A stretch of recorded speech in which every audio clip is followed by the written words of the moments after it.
Good morning, all the student of class 6th. Let's start our lesson, The Fair Play न्याय का खेल.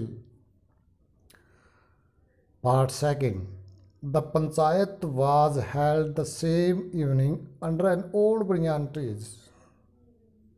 उसी शाम को पुराने बरगद के पेड़ के नीचे पंचायत रखी गई.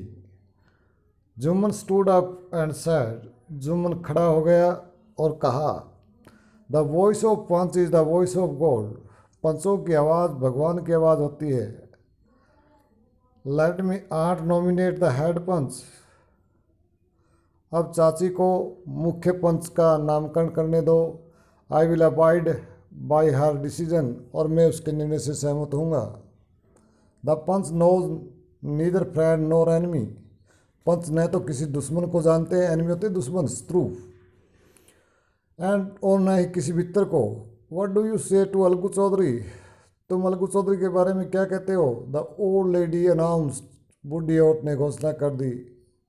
The fine, replied Juman, hiding his joy over this unexpected piece of luck. अपने इस अप्रत्याशित भाग्य पर अपनी खुशी को छुपाते हुए जुम्मन ने कहा, बहुत अच्छा. चाची, you are aware of my friendship with Jumman. तुम जुम्मन के साथ मेरी मित्रता को जानती हो. सैड अलगू. अलगू ने कहा, आई नो दैट. मैं ये जानती हूँ. Replied the aunt. मौसी ने उत्तर दिया. But I also know that you will not kill your conscience for the sake of friendship. परंतु मैं ये भी जानती हूँ कि तुम अपनी मित्रता के लिए अपनी आत्मा की आवाज़ को नहीं मारोगे. God lives in the heart of the panch. पंचों के दिलों में भगवान रहता है. And his voice is the voice of God. और उसकी आवाज़ भगवान की आवाज़ होती है. And the old lady explain her case. और बूढ़ी औरत ने अपना सारा मामला उन्हें समझाया. जुम्मन, सैड अलगू. अलगू ने कहा, you and I are old friends. मैं और आप पुराने मित्र हैं. Your aunt is as dear to me as you. और तुम्हारी चाची, तुम्हारी मौसी मुझे उतनी ही प्रिय है जितनी तुम्हें. No I am a panch. परंतु अब मैं एक पंच हूँ. You and your aunt are equal before me. तुम और तुम्हारी चाची मेरे सामने सम्मान हो. वट हैव यू टू से इन योर डिफेंस. तुम्हें अपने पक्ष में क्या कहना है. 3 years एगो बिगेन जुम्मन. जुम्मन ने बोलना शुरू किया. 3 साल पहले my aunt transferred her property to me. मेरी चाची ने ये अपनी संपत्ति मुझे दे दी. I promise to support her as long as she lived. और जब तक वो जिंदा रहेगी मैंने उसे सहारा देने का वादा किया. I have done all I could. जो मैं कर सकता था सब कुछ किया. There have been a couple of quarrels between my wife and her, but I can't stop.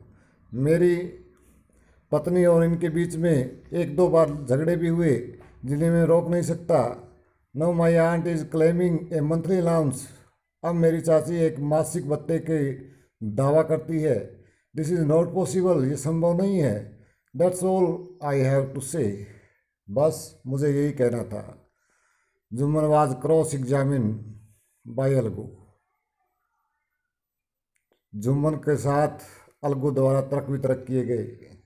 Then Algu announced. और तब अलगू ने घोषणा की, we have gone into the matter carefully. हमने सारे मामले को बड़े ध्यान से समझा है. इन आवर ओपिनियन, हमारे विचार में, Jumman must pay his aunt a monthly allowance. Jumman को अवश्य ही अपनी मौसी को एक मासिक भत्ता देना चाहिए. और else the property goes back to हर.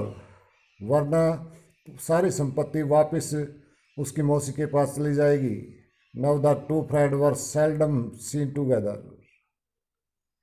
और अब शायद ही कभी दोनों मित्र साथ दिखाई दिए हुए हों. The bond of friendship between them was broken. उनके बीच में मित्रता का संबंध टूट चुका था. इनफैक्ट वास्तव में जुम्मन वाज अलगूज एनमी. जुम्मन अब अलगू का शत्रु था.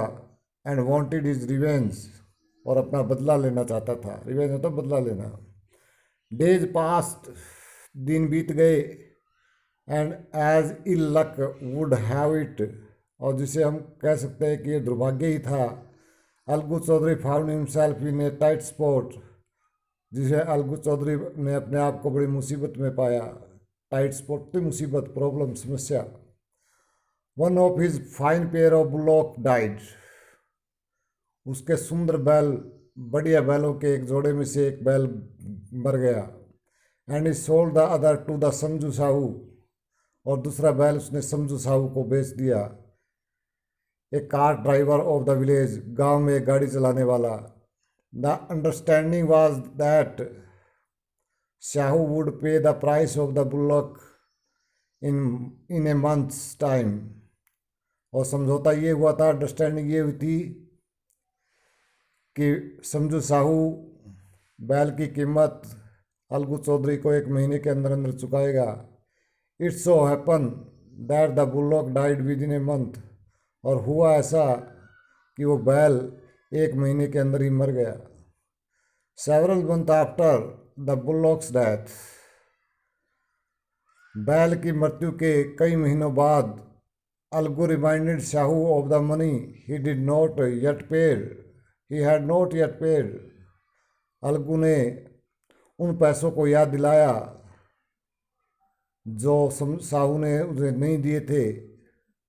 Sahu got very annoyed, Sahu बहुत नाराज हो गया। I can't pay you a penny for the rest beast you sold me, मैं तुम्हें एक पाई भी नहीं दूंगा उस दुष्ट पशु के लिए जो तुमने मुझे बेचा था।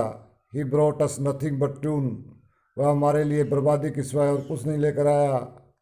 आई हैव ए बुलॉक, मेरे पास एक बैल है। Use it for a month, उसे एक महीने प्रयोग कर लो। And then return it to me, और तब मुझे उसे लौटा देना। No money for the dead bullock, मरे हुए बैल के लिए कैसे पैसे। ही सैड एंग्रली, उसने क्रोध से कहा। Algu decided to refer the case to the panchayat, Algu ने इस मामले को पंचायत में ले जाने का निर्णय किया। For a second time in a few months, एक ही महीने में, कुछ ही महीनों में दूसरी बार preparation for holding the panchayat were made, panchayat रखने की तैयारियां शुरू की गई। And both parties started meeting people seeking their support, और दोनों ही पार्टियां अपना अपना सहारा ढूंढने के लिए लोगों से मिलने लगे।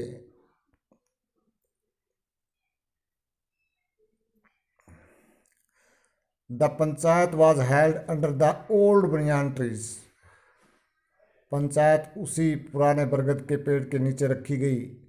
अलगू स्टूड अप, अलगू खड़ा हो गया। एंड सैड, और कहा, the voice of the panch is the voice of God, पंचों की आवाज़ भगवान की आवाज़ होती है।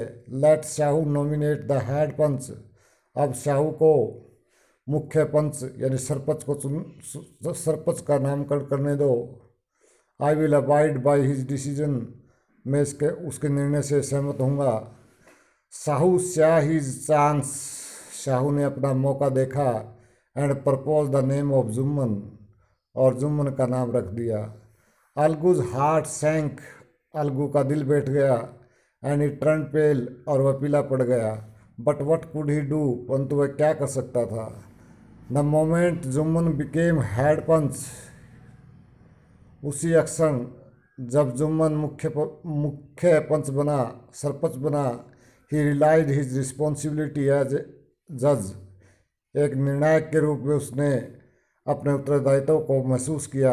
And the dignity of his office, और अपने पद की गरिमा का। जैसे ही वो सरपंच बना, मुख्य पंच बना, तभी उसने अपने एक निर्णायक के रूप में अपने उत्तरदायित्व, अपनी जिम्मेवारियों और अपने पद की गरिमा को महसूस किया। Could he seated in that high place, क्या वह इस उच्च स्थान पर बैठकर हैव हिज रिवेंज नाउ, क्या वो बदला ले सकता है। ही थॉट एंड थॉट, वह सोचता और सोचता गया। No, he must not allow his personal feeling to come in the way of speaking the truth and doing justice, नहीं, वह अपनी व्यक्तिगत भावनाओं को सच बोलने के रास्ते में और न्याय करने के रास्ते में नहीं आने देगा। Thank you, that's enough. Rest of the part 3 we will do tomorrow.